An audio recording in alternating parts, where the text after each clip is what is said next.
Um acordo que parece saído de uma novela política internacional.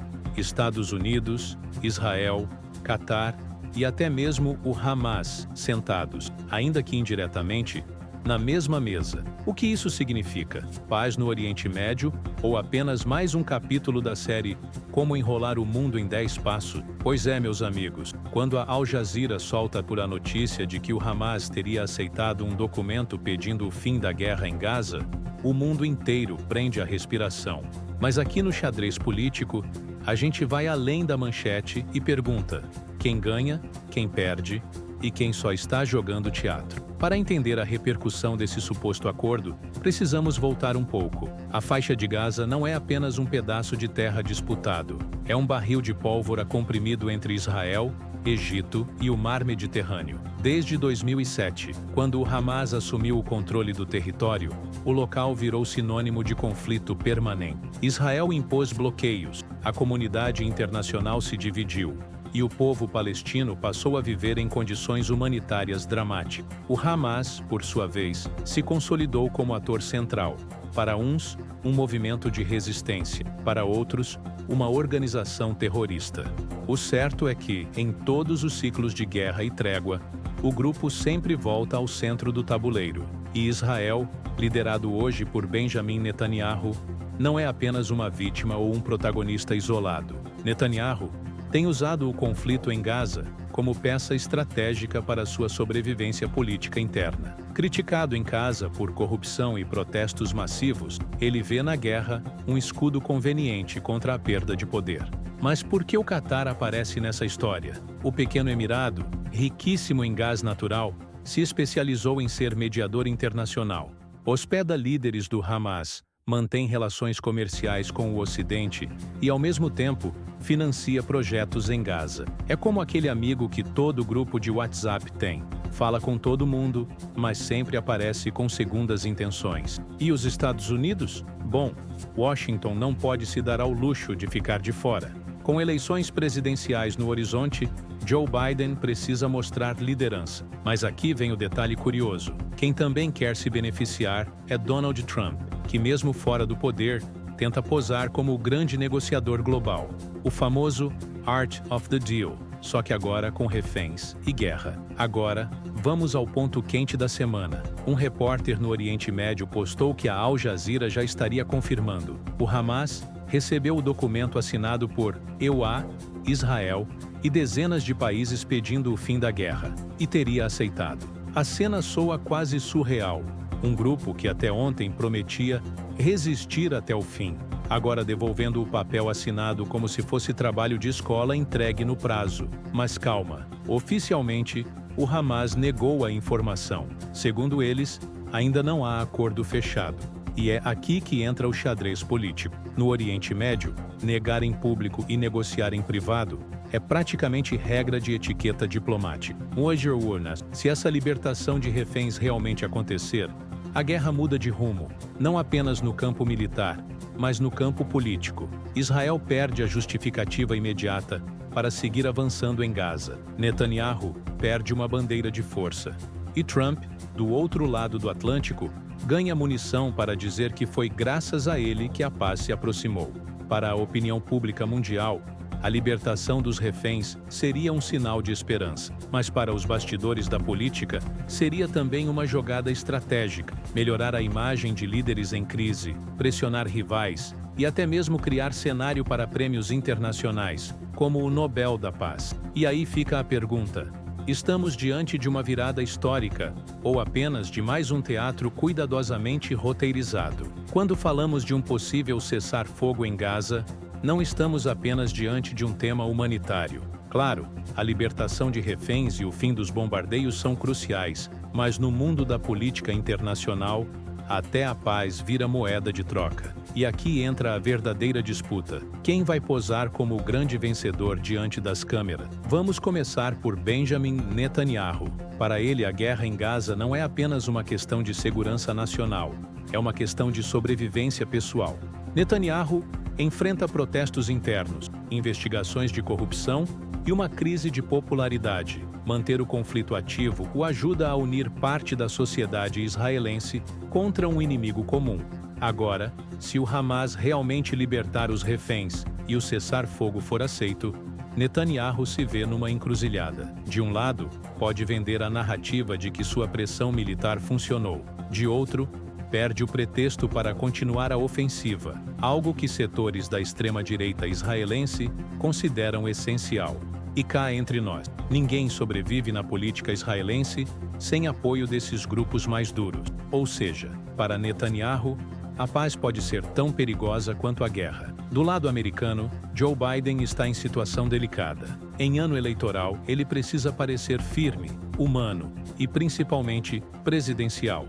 A base democrata pressiona contra a guerra, enquanto aliados republicanos o acusam de ser fraco no Oriente Médio. Se o acordo der certo, Biden pode aparecer como o líder que facilitou a paz. Mas há um problema: Donald Trump, o ex-presidente, já se apresenta como o verdadeiro negociador global, aquele que poderia resolver tudo em 24 horas. Se Biden comemora, Trump rebate dizendo: "Isso só aconteceu porque eu pressionei."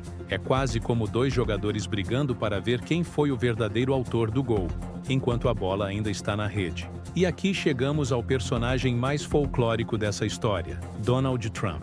Desde sempre, ele se vê como um acordador-mor.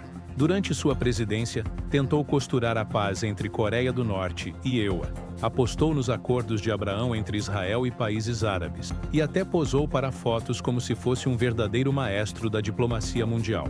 Agora, fora da Casa Branca, mas de olho nas eleições de 2024, Trump quer usar o conflito em Gaza como trampolim. A narrativa que ele tenta emplacar é simples: só eu consigo negociar com terroristas, líderes árabes e israelenses ao mesmo tempo. Se querem paz, votem em mim. E pasmem, há até rumores, alimentados por ele mesmo, claro, de que poderia disputar um prêmio Nobel da Paz, caso um acordo duradouro seja firmado. Para Trump, isso seria o equivalente a levantar a taça da Copa do Mundo em plena Times Square. O Catar também joga seu jogo. Ao aparecer como mediador entre Hamas, Israel e Hezbollah, o Emirado reforça sua imagem de árbitro indispensável no Oriente Médio, ganha prestígio diplomático, reforça sua relação com Washington e, de quebra, aumenta sua influência na região. E vamos lembrar, enquanto media acordos, o Catar também é dono da Al Jazeera, a mesma emissora que divulgou a suposta assinatura do Hamas. É como se o árbitro de futebol também fosse dono da emissora que transmite o jogo. Conveniente, não? Se o acordo realmente acontecer, as consequências vão muito além de Israel e Palestina. O cessar-fogo teria reflexos no preço do petróleo, nas bolsas de valores e até na geopolítica da ONU. Rússia e China, por exemplo, perderiam espaço como vozes da paz, se os equares EUN conseguirem assumir o protagonismo. E aí entra o detalhe que sempre esquecem: paz no Oriente Médio nunca é só sobre paz, é sobre poder, prestígio e influência global. Se confirmada a assinatura do documento pelo Hamas e a libertação dos reféns, teremos um marco histórico. Não significa, é claro, o fim definitivo do conflito, mas seria uma pausa significativa. Israel ganharia fôlego político, a comunidade internacional respiraria aliviada, e até mesmo os mercados globais agradeceriam. Nesse cenário, Trump tentaria roubar os holofotes. Biden diria que foi sua diplomacia firme que trouxe resultados, e Netanyahu tentaria vender a narrativa de que sua ofensiva militar obrigou o Hamas a ceder. Já o Catar, com sorriso discreto, consolidaria seu papel de peça-chave da geopolítica. Mas atenção, mesmo com reféns libertos, a situação em Gaza continuaria dramática. Milhares de mortos, infraestrutura destruída e uma população traumatizada. A paz seria, no máximo, um intervalo comercial, antes do próximo episódio. Agora, imagine se tudo isso não passar de fumaça. A Al Jazeera solta a notícia, mas o Hamas nega oficialmente. Israel continua atacando, o Hamas responde, e no fim das contas, nada muda. Quem ganha nesse cenário? Os extremistas. Netanyahu poderia dizer: viram só? Não dá para confiar no Hamas. O Hamas poderia reforçar seu discurso de resistência, e a diplomacia internacional ficaria com cara de boba, como aquele mediador de briga que percebe que ninguém queria paz de verdade. Nesse caso, a consequência mais imediata seria a descrença global em qualquer mediação futura. E quem capitalizaria politicamente? Donald Trump, claro, dizendo que, comigo, isso não teria acontecido. E há ainda o pior dos cenários. A negociação fracassa, os reféns continuam presos e a guerra escala para níveis ainda mais brutais. Nesse ponto, o risco é de o conflito transbordar as fronteiras de Gaza, envolvendo Líbano, Irã e até mesmo grandes potências. Esse é o cenário que ninguém quer, mas que também não pode ser descartado. Para alguns líderes, quanto pior, melhor. A guerra gera pretextos para manter poder, justificar gastos militares e adiar eleições internas. Donald Trump, mesmo sem estar no poder, já conseguiu colocar seu nome no debate. Se houver acordo, ele vai dizer que foi graças a ele. Se não houver, vai dizer que só ele poderia resolver. É a clássica narrativa, ganho em qualquer cenário. Catar consolida seu papel de mediador global.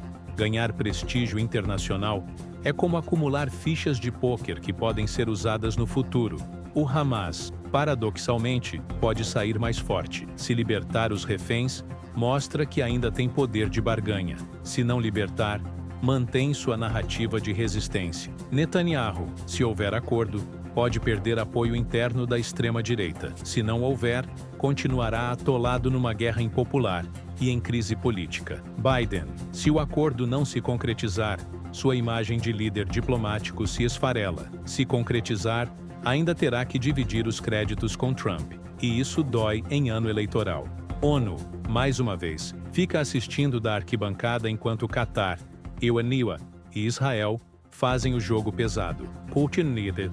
No fim das contas, essa história mostra como a política internacional funciona como um grande tabuleiro de xadrez. Cada peça se move pensando em seus próprios interesses, e não necessariamente na paz ou na vida das pessoas. Para o povo palestino e israelense, qualquer cessar-fogo pode significar esperança.